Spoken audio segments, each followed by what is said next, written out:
9장.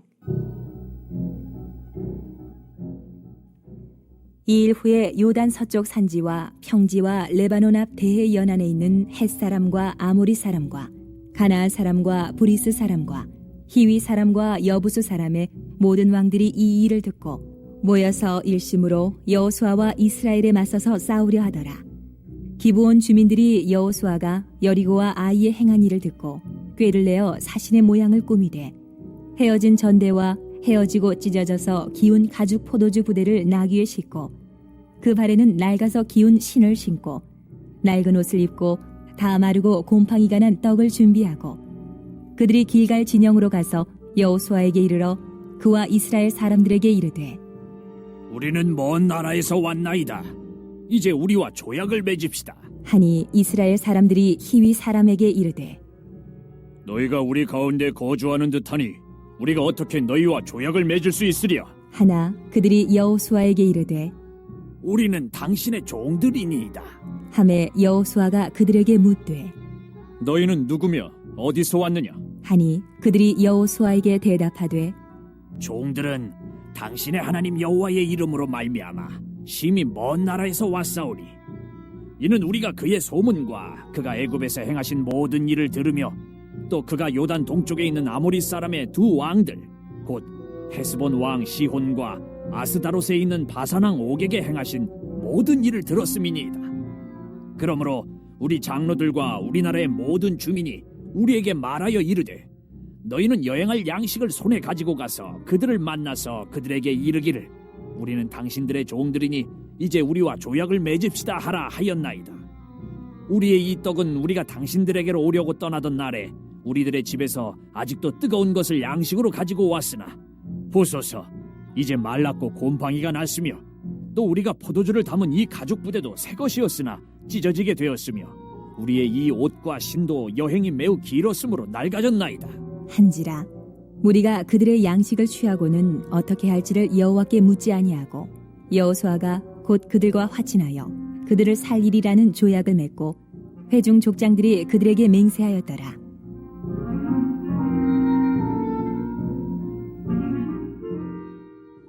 그들과 조약을 맺은 후 사흘이 지나서야 그들이 이웃에서 자기들 중에 거주하는 자들이라 함을 들으니라. 이스라엘 자손이 행군하여 셋째 날에 그들의 여러 성읍들에 이르렀으니 그들의 성읍들은 기브온과 그비라와 부에롯과 기랏 여아림이라. 그러나 회중 족장들이 이스라엘의 하나님 여호와로 그들에게 맹세했기 때문에 이스라엘 자손이 그들을 치지 못한지라. 그러므로 회중이 다 족장들을 원망하니 모든 족장이 온 회중에게 이르되 우리가 이스라엘의 하나님 여호와로 그들에게 맹세하였은즉 이제 그들을 건드리지 못하리라.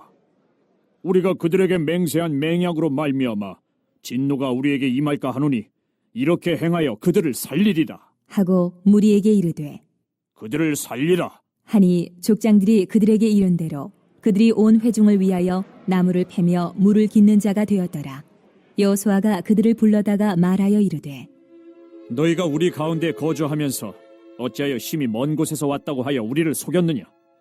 그러므로 너희가 저주를 받나니 너희가 대를 이어 종이 되어 다 내 하나님의 집을 위하여 나무를 패며 물을 깃는 자가 되리라.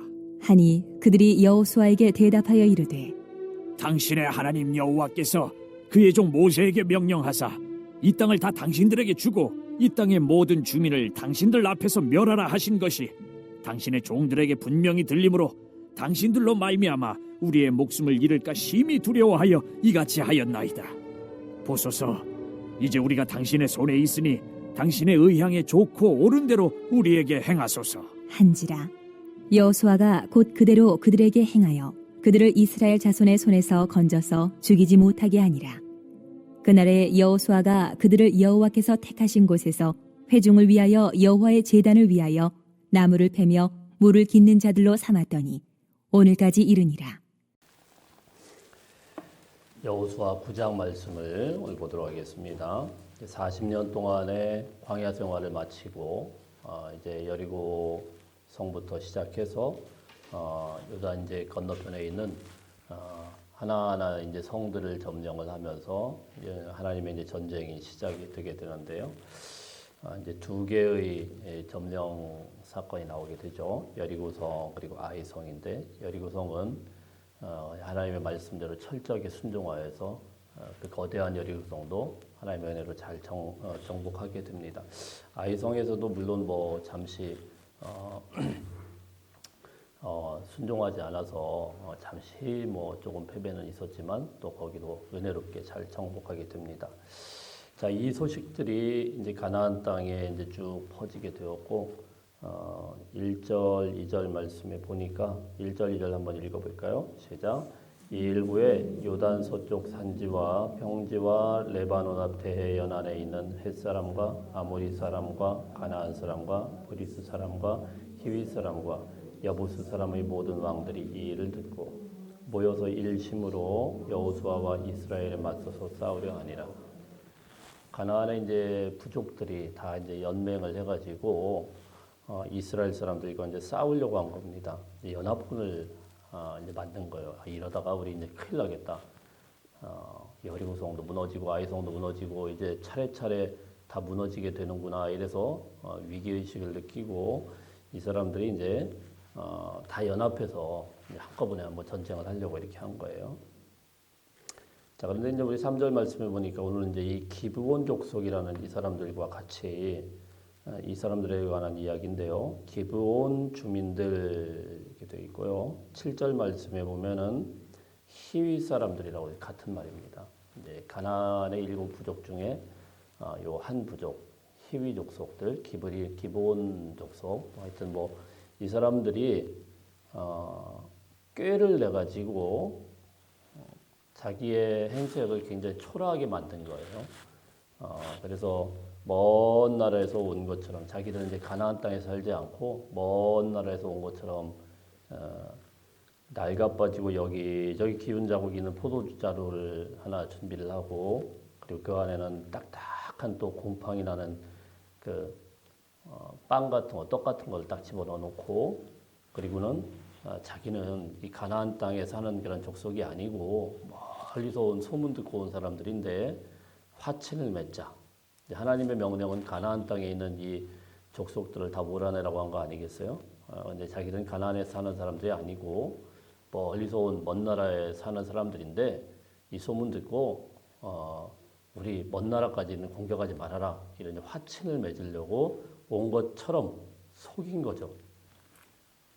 근데 이제 여호수아와 백성들이 어쨌든 결국은 그들과 함께 이야기를 하는 과정에서 그냥 홀딱 넘어갑니다.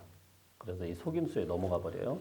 그리고 덜컹 평화 조약을 맺어버리고 그 결과에 대해서 이제 쭉 나옵니다. 우리 16절 한번 볼까요? 16절 시작. 그들과 조약을 맺은 후 사흘이 지나서야 그들이 이웃에서 자기들 중에 거주하는 자들이라 함을 들으니라. 계약은 덜컥 맺었는데 사흘 후에 이제 그걸 알게 된 거죠. 먼 나라가 아니고 사실은 같이 살고 있는 그 가나안 땅에 있는 히위 족속이다. 이런 소식을 이제 듣게 된 거예요. 그런데 문제는 뭡니까? 이미 조약은 맺었고 하나님의 이름으로 조약을 맺었고 그래서 여호수아와 이스라엘 백성들이 굉장히 곤란에 빠지게 된 거죠. 이걸 어떻게 하면 될까?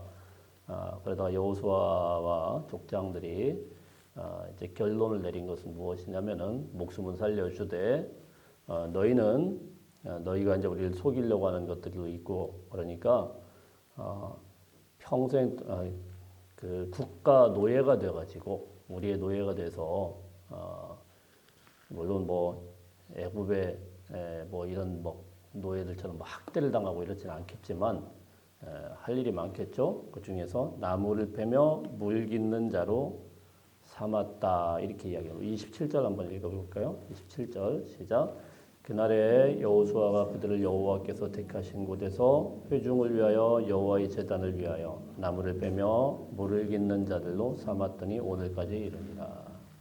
그래서 이런 일을 하는 하나님 앞에 제단 앞에서 나무를 패고 또 물을 길어다가 또 날르는 이런 이제 국가 이제 노예로 살게 되었다라는 것입니다. 이 사람들이 여기 보니까 27절에 보니까 오늘까지 이르더라 이렇게 써 있잖아요. 오늘까지 이르더라. 그 여호수아 이 서가 기록될 때까지도 이뤘었고 그 후에도 보니까 후로 후기 공동체 속에서도 이 기브온 사람들의 후손의 이름들이 나오고 있습니다. 그러니까 이스라엘 사람들이 된 거예요. 나중에는. 어쨌든 이런 사건이 있었어요. 이제 말씀을 전체적으로 이제 일단 쭉 제가 그냥 대충 요약을 하면은 이 기브온 사람들이 작정하고 속이려고 갔고 거기에 속아 넘어가서 어쩔 수 없이 조약을 맺었고 그리고 그들은 이제 이스라엘 공동체 안으로 들어와 가지고 가나안의 7 부족이었지만은 그들은 다른 부족들처럼 다 멸망당하지 않고 그리고 이제 이 사람들은 이제 나무 빼고 물 깃는 자들로 계속 살아갈 수 있게 되었다라는 사실입니다. 우선 이 말씀을 우리가 보면서 뭐 사람들끼리 이렇게 있었던 이야기지만 한 가지 원칙이 하나 있다라는 거예요. 가나안 전쟁에서도 동일하게 적용되는 하나님의 원칙. 그건 무엇이냐면은 먼저 항복하고 들어오는 사람들은 하나님께서 살려주더라는 거예요. 그게 큰 원칙입니다. 가나안 전쟁에서도 물론 하나님께서 다 멸하라. 헤렘이라고 그럽니다. 완전히 다 싹쓸이해서 끝내버려라. 이런 명령을 계속 살벌하게 내리고는 있지만 그들이 하나님 앞에 항복하고 우리는 예전에 그 죄악의 그 민족대로 살지 않고 하나님과 함께 이제 우리 이제 항복하며 그렇게 살겠다 이렇게 들어오는 사람들은 살려줘요. 이것과 비슷한 케이스가 또 뭐가 있죠? 여호수아 2장에 나오는 말씀이죠. 지나왔습니다만은 라합과 그의 가족들이 전체가 다 구원을 받죠. 그들도 분명히 여리고성에 있는 사람들입니다. 여리고성에 사는 사람들이고 하나님께서는 여리고성에 있는 어떤 것들도 남기지 말고 다 없애버려라. 다 죽여라. 어린아이든 뭐든 남겨두면 안 된다. 결국 남겨두어가지고 그 명령에 불순종했다고 하나님께서 어떻게 합니까? 그것 때문에 아간과 그 가족을 다 그 말씀에 불순종했기 때문에 그대로 이제 죽이고 그리고 그것 때문에 어떻게 됩니까? 그것이 빌미가 되어서 불순종해서 아이성 전투에서 패배하게 되죠. 근데 이런 모든 전쟁의 과정에서 유일하게 여리고성 주민이 살아남은 주민이 누굽니까? 라합과 그의 가족들이에요. 왜 그렇죠? 먼저 항복했거든요. 먼저 목숨을 걸고 이스라엘 백성들을 지키면서 여호와 하나님을 당신들이 이 땅에서 하실 그 소식을 들었고 하나님의 그 큰 일에 우리는 동의를 합니다. 이러면서 항복을 하니까 살려주게 된 거죠. 마찬가지입니다. 기브온 족속들도 아무리 죄가 많은 가나안 족속이라고 하더라도 하나님께서 행하실 것을 충분히 이해하고 나는 당신들과 함께 하나님을 섬기며 살겠습니다라는 그런 다짐을 하고 돌아오게 되면 살려주신다는 겁니다. 이게 무슨 말씀일까요? 오늘날 우리가 아무리 큰 죄인이라고 하더라도 어떤 죄인이라고 하더라도 하나님 앞에 항복하기만 하면 하나님께서 용서하시고 구원해 주신다는 사실입니다. 그리스도를 통하여서 구원은 차별 없이 베풀어 주신다라는 거예요. 그 사람이 아무리 큰 죄를 지었다고 하더라도 아무리 대단한 큰 그런 범죄를 저질렀다고 하더라도 어떤 죄라도 예수 그리스도 안에서 용서받지 못할 죄는 없다는 사실입니다. 할렐루야. 이 큰 원칙이 신약 성경에서만 적용되는 게 아니고 이 가나안 전쟁에서도 똑같이 적용이 되고 있다라는 사실입니다. 자, 그런데 어쨌든 오늘 이 말씀을 통해서 은혜롭게만 끝난 것 같지만 사실은요 하나님께서 이거를 빌미로 삼아 하나님을 이스라엘 백성들 막 벌을 주고 혼을 내야 되는데 그렇죠? 속아 넘어갔으니까 이것들이 또 속아 넘어갔네 혼내야 되는데 그런 건 전혀 없어요. 그래서 하나님께서도 아마 이 대원칙 속에서 이걸 그대로 기브온 족속을 받아주었구나라고 볼 수가 있는데 그래도 이제 이 말씀을 통해서 한 두어 가지 정도 교훈을 우리가 살펴볼 필요가 있을 것 같습니다. 여호수아 이스라엘 백성들은 왜 이들에게 속아 넘어가게 되었을까요? 우선요 사탄은 언제나 우리를 속이고 거짓의 아비라고 하지 않습니까? 우리를 속이고 넘어뜨리려고 하는데 그 과정에서 한 두 가지 지점을 집중적으로 먼저 공략을 한다는 겁니다. 우리 4절부터 6절 한번 보겠습니다. 4절부터 6절. 4절부터 6절. 시작. 꾀를 내어 자신의 모양을 꾸미되 헤어진 전대와 헤어지고 찢어져서 기운 가죽 포도주 부대를 나귀에 싣고 그 발에는 낡아서 기운 신을 싣고 낡은 옷을 입고 다 마르고 곰팡이가 난 떡을 준비하고 그들이 길갈 진영으로 가서 여호수아에게 이르러 그와 이스라엘 사람들에게 이르되 우리는 먼 나라에서 왔나이다. 이제 우리와 조약을 맺읍시다 하니 이제 기본 사람들이요 이스라엘 사람들 속이기 위해서 변장을 했어요. 다 떨어진 옷을 입고 여기저기 기운 포도주 부대를 가지고 막 낡아 빠진 자루를 가지고 와가지고 막 이야기를 합니다. 사랑하는 성도 여러분, 사단이 우리에게 접근을 할 때 이렇게 변장을 해요. 속여요. 어쨌든 우리가 눈을 통해서 보는 것을 잘 봐야 된다라는 겁니다. 눈을 거룩하게 해야 돼요.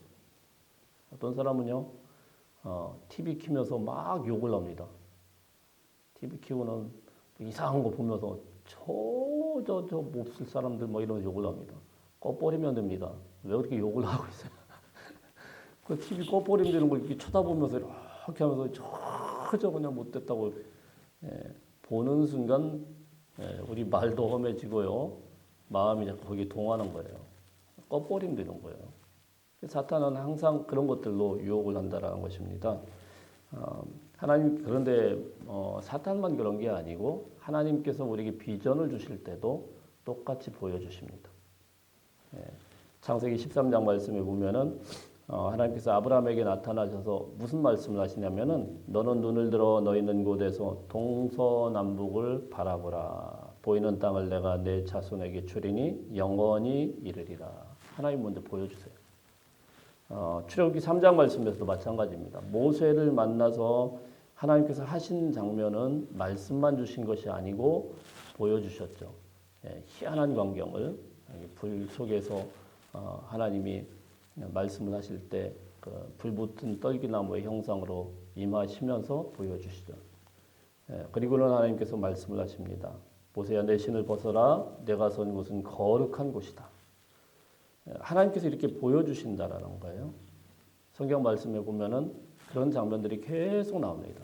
선지자를 통해서 환상을 보여주시기도 하고 꿈을 통하여서 보여주시기도 하고 하여튼 하나님께서는 어려움에 빠진 이스라엘 백성들을 구하기 위해서 이런 보여주시는 시각적인 이미지로 계속 나오고 있습니다. 또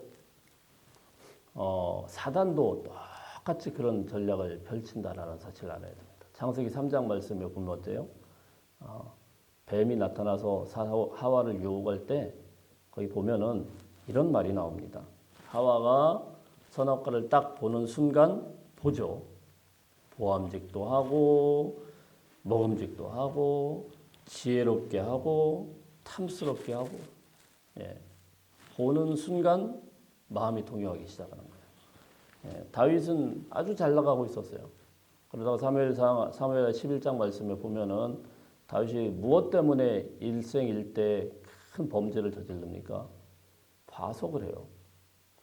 괜히 쓸데없이 할 일 없이 돌아다니면 안 되는데 뭐하나 이렇게 보다가 저기 벗은 여인이 하나 있네. 다른 사람들은 다 전쟁터 나가지고 지금 열심히 자기 부하들은 피 흘리는 전쟁터에 있는데 저기 벗은 여인 하나 있네. 봤으면 얼른 내려가서 아이고 못 볼 거 봤구나 이러면 되는데 어떻게 합니까? 또 자세히 쳐다보다가 그러다가 이제 범죄가 일어난 겁니다. 그래서 사랑하는 성도 여러분, 우리는 잘 봐야 돼요. 눈을 봐야 될 걸 보고 보지 말아야 될 걸 보지 말아야 됩니다. 그래서 항상 우리의 눈, 우리의 보는 그 지점이 사탄과 하나님의 영적인 전쟁의 그 지점이라는 사실을 알아야 됩니다. 무엇을 집중적으로 보느냐에 따라서 우리가 사단의 사람이 될 수도 있고 하나님의 사람이 될 수도 있다라는 사실입니다. 영적인 분별력에서 가장 첫 번째로 우리가 조심해야 되는 것은 보는 걸 조심해야 돼요. 바라보는 걸 항상 조심해야 됩니다. 자, 두 번째는 듣는 겁니다. 7절부터 11절 말씀까지 한번 읽어볼까요? 7절부터 11절 말씀까지 시작. 이스라엘 사람들이 히위 사람들에게 이르되 너희가 우리 가운데 거주하는 듯하니 우리가 어떻게 너희와 조약을 맺을 수 있으랴 하나 그들이 여호수아에게 이르되 우리는 당신의 종들이니이다 하매 여호수아가 그들에게 묻되 너희는 누구며 어디에서 왔느냐 하니 그들이 여호수아에게 대답하되 종들은 당신의 하나님 여호와의 이름으로 말미암아 심히 먼 나라에서 왔사오니 우리가 그의 소문과 그가 애굽에서 행하신 모든 일을 들으며 또 그가 요단 동쪽에 있는 아모리 사람의 두 왕들 곧 헤스본 왕 시혼과 아스타롯에 있는 바산 왕 옥에게 행하신 모든 일을 들었음이니이다. 이게 굉장히 재미있는 대화입니다. 무슨 말씀이냐면은 속이고 왔는데 7절 말씀에 보면은 사실 들킬 뻔했어요. 왜냐면은 가만 보니까 야 너희는 아무리 봐도 먼 나라에서 온 것 같지 않은데 이렇게 이야기한 거예요. 먼 나라에서 온 것 같지 않은데 아무리 봐도 속인 수순가 아니야? 자 이랬어요. 딱 보니까 이제 보인 거죠. 뭐, 얘네들 가나안 사람 같은데 뭐 아무리 지들이 속인다거나 피부색을 속인다거나 뭐 말투를 속인다거나 이게 한계가 있지 않겠습니까? 이 가나안 사람들 같은데 자 그랬더니 그때 이 가나안 사람 히위 족속이 뭐라고 이야기하냐면 8절에 보면은 그들이 가장 듣기 좋아하는 이야기를 합니다. 우리는 당신의 종들입니다. 이 이야기를 하는 거예요. 종들입니다. 이스라엘 백성들이 이 말을 얼마나 듣고 싶어 했겠어요? 왜요? 그들은 히브리 종 출신이거든요. 그래서 자유민이 되었지만 그 딱지가 계속 쫓아다니고 있습니다.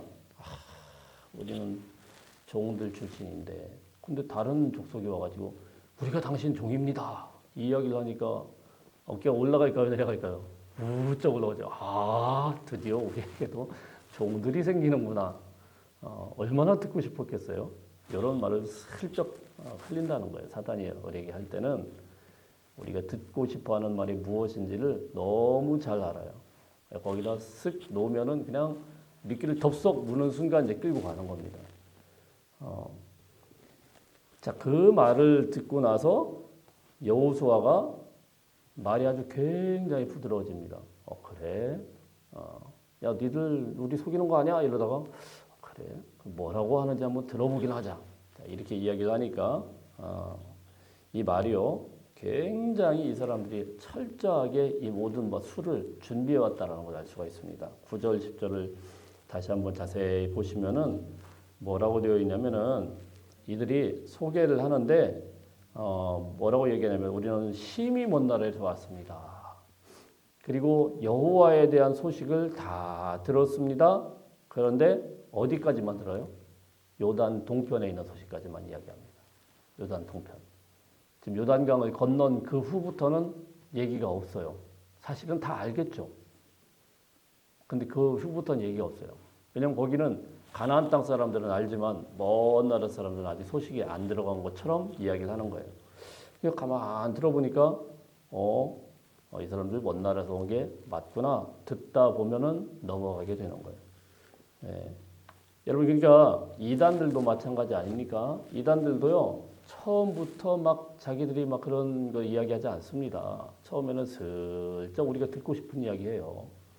슬슬 야, 당신 참 복 많은 사람으로 이렇게 생겼네. 참 복 많이 받게 생겼네. 이러면서 와요. 예.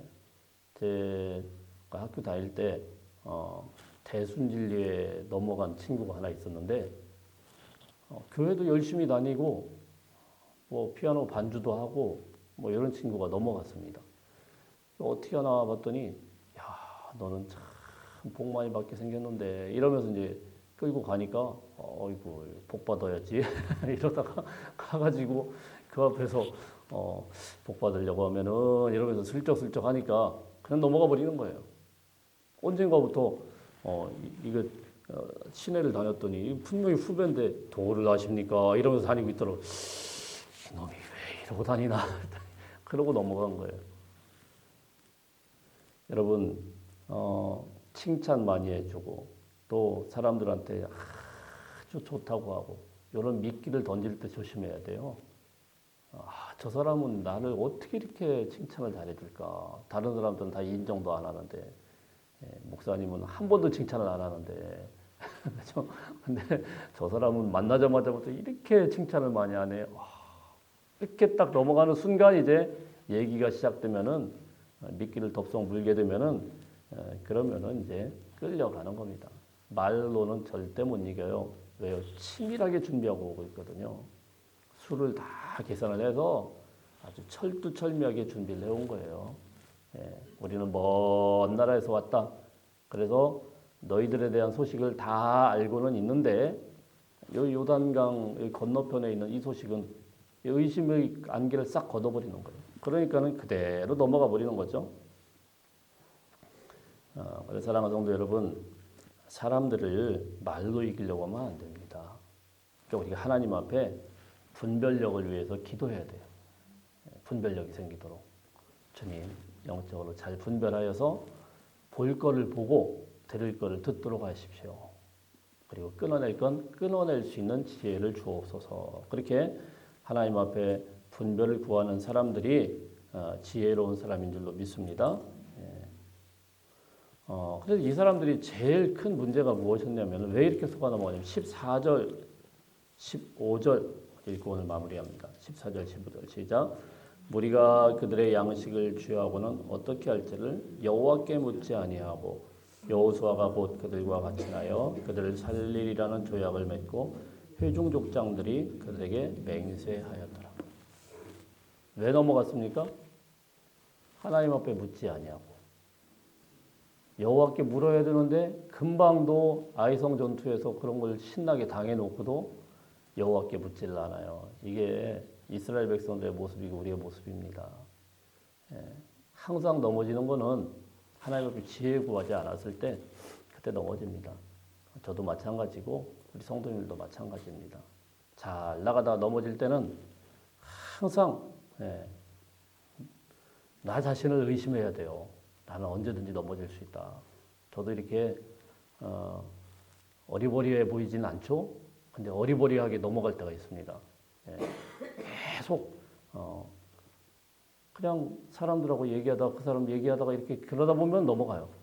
사기꾼들이 다 교묘하게 들어오는 거는요. 아무리 똑똑해도 다 넘어갑니다. 우리 아침에 이 말씀을 기억하시면서 하나님 앞에 부지런히 묻고 물을 수 있는 그리고 하나님의 지혜를 구할 수 있는 저와 여러분의 인생들 되시기를 축복합니다. 기도하겠습니다.